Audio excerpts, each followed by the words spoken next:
scientists were sitting waiting for the 8-month attempt to cross the top of the world. She tried to put the fire out with an extinguisher. Did a bad job, as you can see. We, at that point, were struggling over ice and water towards the North Pole in the dark. The first pictures I took for a month came out black, so there's no point showing them to you, but that is what it did look like. If you look carefully, you might see steam.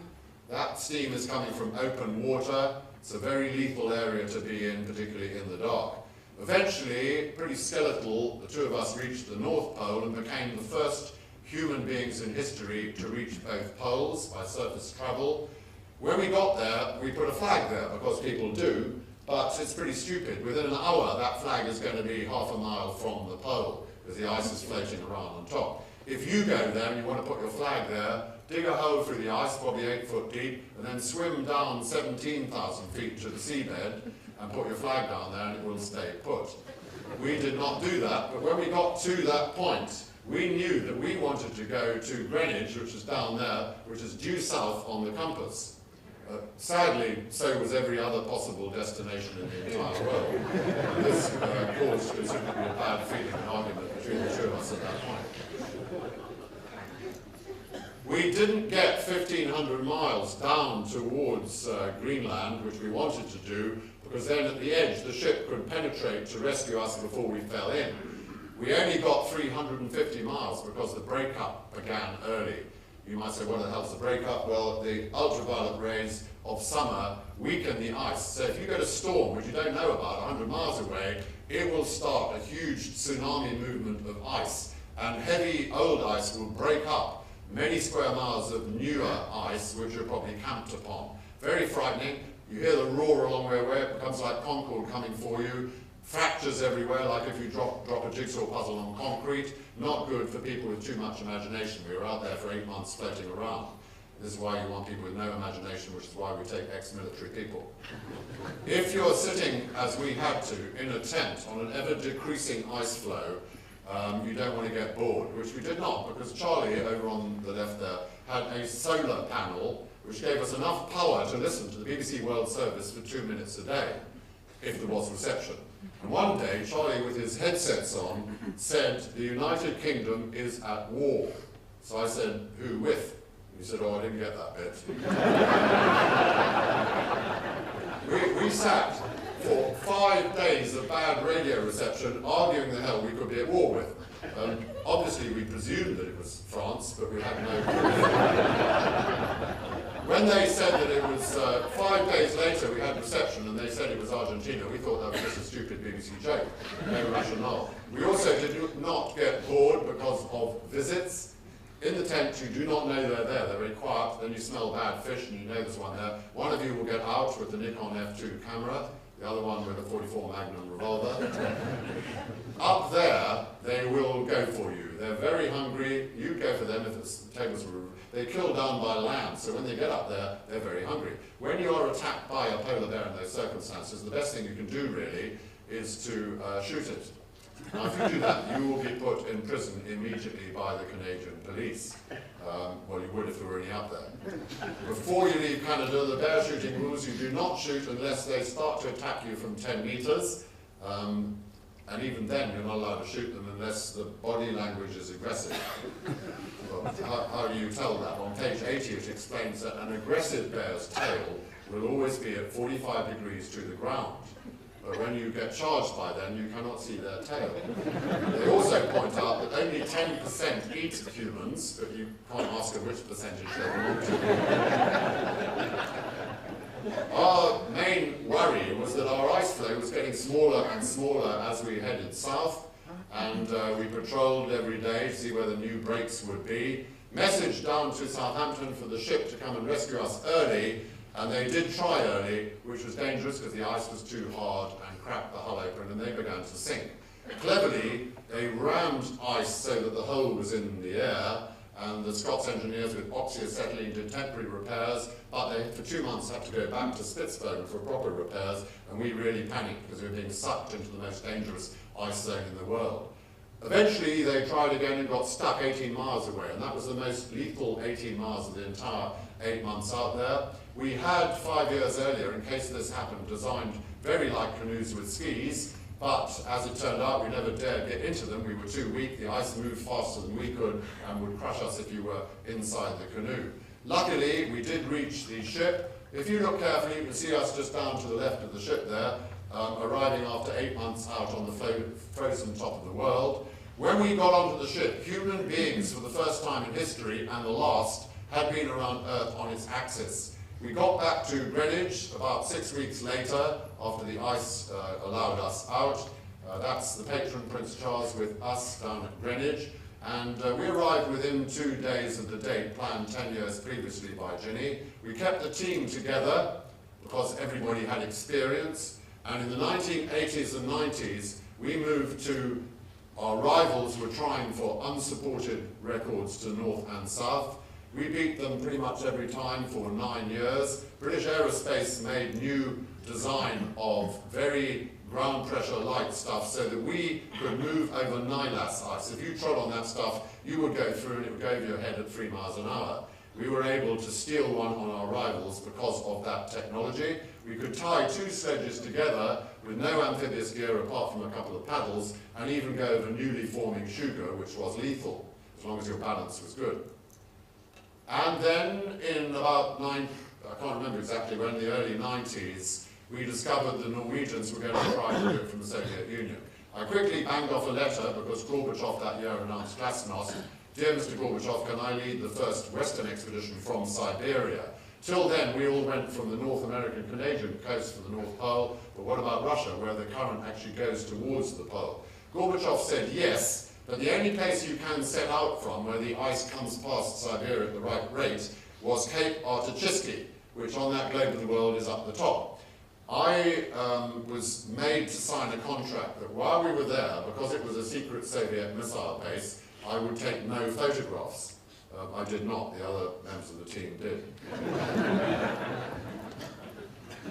We set the world record that year for the next 6 years, but on getting back to London, I discovered to my irritation that the Americans, or rather NASA, Pasadena, California, it's called the Jet Propulsion Laboratory. They put special cameras on the shuttle and they can photograph anywhere in the world from 170 kilometers in space. And this photograph, taken from the shuttle, was of the area where the lost city, which I was looking for, was.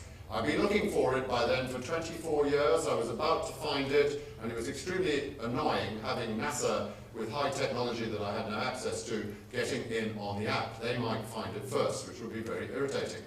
This picture, I'll show you very briefly. If you look up in the top right, that's where Saudi Arabia is. Each of those dark lines is a 600-foot high dune formation. 50 miles, 80 kilometers between each of those lines gives you an idea of the scale. Down in the blue area, that's the Indian Ocean, that is a NASA professor. If you look for a lost city 10 meters under the sand, I'm not going to find it in the normal way, but they do, because it's outlined. If you look at the photograph through bioptics, you can see the outline of the city is visible. And this one, way out there, was right angles. And because humans make things at right angles, it's obviously a lost city. I obviously did not do anything bad like stealing the NASA grid reference of the city, but I did manage to get hold of it. And Land Rover lent us 5 vehicles capable of going up 45 degrees soft sand dunes, and we managed to get out there about 5 months before the NASA expedition to the NASA site, which is called the L site. My archaeologist, the best in the world, Dr. Zarins from Missouri University, took one look at the NASA site up there on the top right and said, this is actually not the lost city. This is a place made by God using right angles in order to fool NASA. So we reverted to traditional archaeology, and on the 23rd of November that year, we discovered the long-lost city in a place called Chissa, today the biggest excavation works out there. Bit frustrating for me, because the place that we found it was the exact spot which for 24 years I had always used as my base camp, from which to go hundreds of miles to look for the lost city. Time-wise, I'm going to miss out a lot of expeditions. Just one more. Right about the mid-1990s, we had a big problem in our industry because we discovered that our main rivals, the Norwegians, were about to do the big one. And if you discover that, you cannot give them a free start. So quickly we switched what we were doing to try to do it. We got a team together just in time to catch the only annual aircraft going down to Antarctica. Very quickly, the history of crossings of Antarctica, an Irish guy called Shackleton, he drew this map by hand in 1908. That is what the world basically thought Antarctica looked like at that time. He, from South America, up top left, was going to have a ship, the Endurance, to land him. He and 4 others would then try and walk to the South Pole. They would starve when they got there. You can't carry enough food. Therefore, he had another expedition from Australia. 2 years earlier, another ship would drop food dumps off to the pole on that side.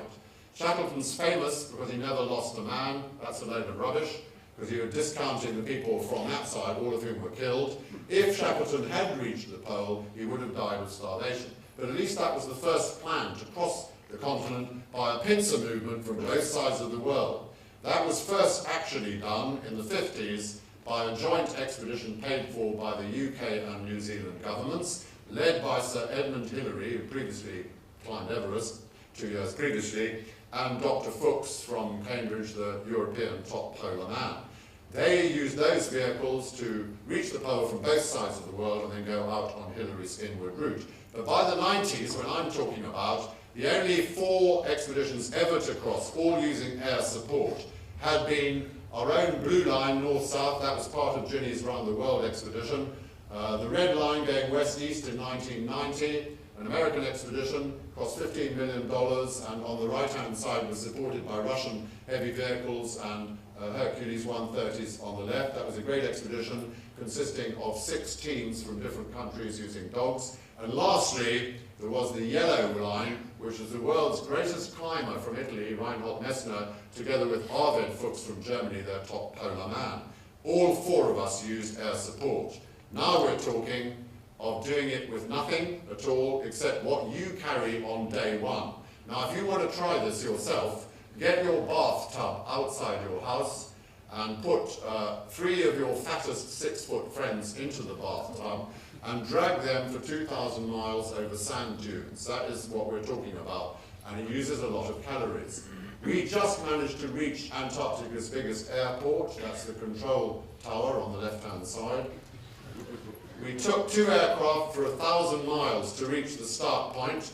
Norwegians did the same in another aircraft on the same day. That's where we set out. That is where the Atlantic touches Antarctica.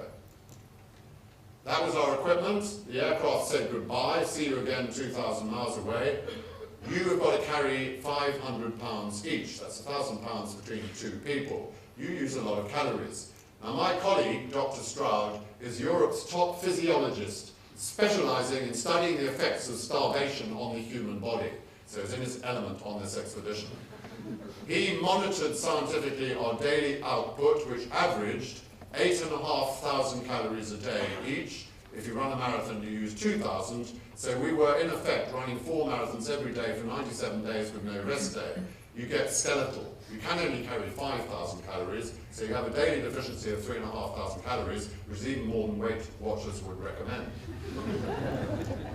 You cannot wear Gore-Tex like we normally do. You will die of hypothermia. Take too long to explain why. The only thing you can wear, towing 500 pounds and sweating at -60, is Lancaster Ventile cotton, available in 1900, which is 100% breathable, not 80% like Gore-Tex. You can't wear downhill soft boots like we normally do to protect our feet.